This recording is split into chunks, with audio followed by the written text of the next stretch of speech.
Let's look at the Middle East now. Our correspondent Anna Foster is in East Jerusalem. Anna, over to you. Azadeh, thank you very much. Good morning from here, where a lot of focus is on the al-Shifa hospital in Gaza because Israeli forces launched a fresh raid there overnight. It's Gaza's biggest hospital. People in the area and many displaced people are still living in the grounds of al-Shifa as well.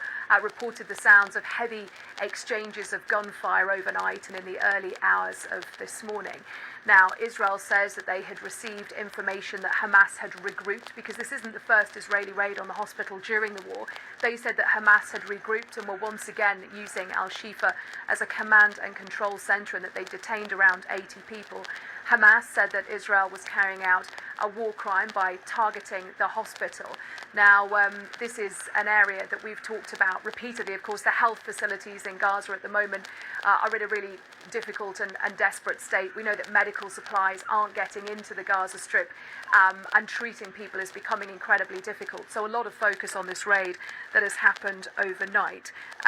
Let's hear from Israel's IDF spokesperson, the Israel Defense Forces spokesperson, who is explaining a little bit more about this raid. This is Rear Admiral Daniel Hagari. The IDF is conducting a high-precision operation in limited areas of Shifahospital, following concrete intelligence that demanded immediate action. We know that senior Hamas terrorists have regrouped inside the Shifahospital and are using it to command attacks against Israel. Our targeted mission isn't just an operational necessity, it's a global imperative. Our forces have undergone specified training to prepare them for the sensitive environment and complex scenarios they may encounter. Our war is against Hamas, not against the people of Gaza. We seek no harm to the civilians that Hamas is hiding behind, which is why we will conduct this operation with caution and care, while ensuring that the hospital continues its important functions.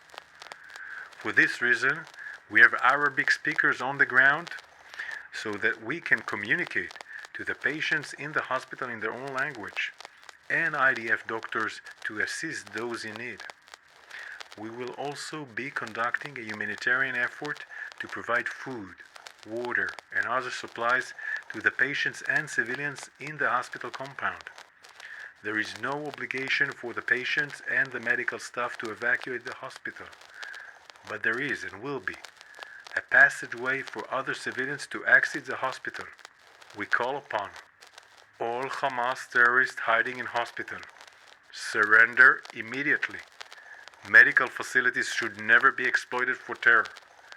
Hamas must be held accountable. That's Rear Admiral Daniel Hagari from the Israel Defense Forces talking about that overnight raid on Gaza's biggest hospital, al-Shifa, a place where medics are still doing their work, a place where patients are still being treated, and also a place where in the compound outside displaced people are still trying to shelter from the fighting. Now, we've also heard in the last 24 hours or so as well from the Israeli Prime Minister Benjamin Netanyahu. He made some remarks at the start of the weekly cabinet meeting yesterday, accusing the international community of forgetting about the October the 7th attacks. Now, he was speaking about, well, various things. He was talking about the Israeli military operation in Gaza, but he was also touching on, again, something which there is a lot of focus on at the moment, and that is a potential Israeli ground offensive in the city of Rafah. Now, this is at the very southern end of the Gaza Strip. It's where more than half of Gaza's population are now sheltering.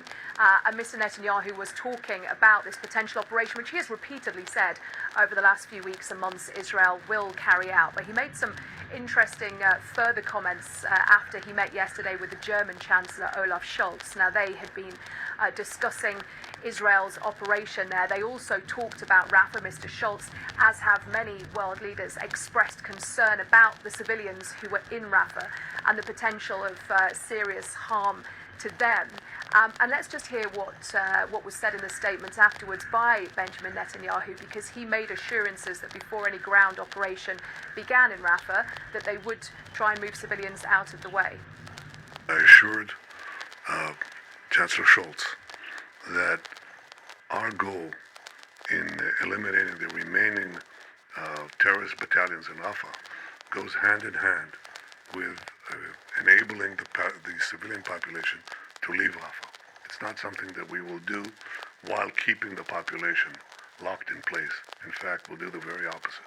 We'll enable them to leave because our consideration for reducing and minimizing civilian casualties has guided us and will continue to guide us in the future. It's Israeli Prime Minister Benjamin Netanyahu. One other thing to mention of note this morning as well is that an Israeli negotiating team are travelling to the Qatari capital Doha to continue talks about a potential ceasefire arrangement, one which it had been hoped would be in place by Ramadan. That didn't happen, but after a new Hamas proposal, an Israeli team is on the way, we believe, led by David Marnier, the head of Israel's Mossad.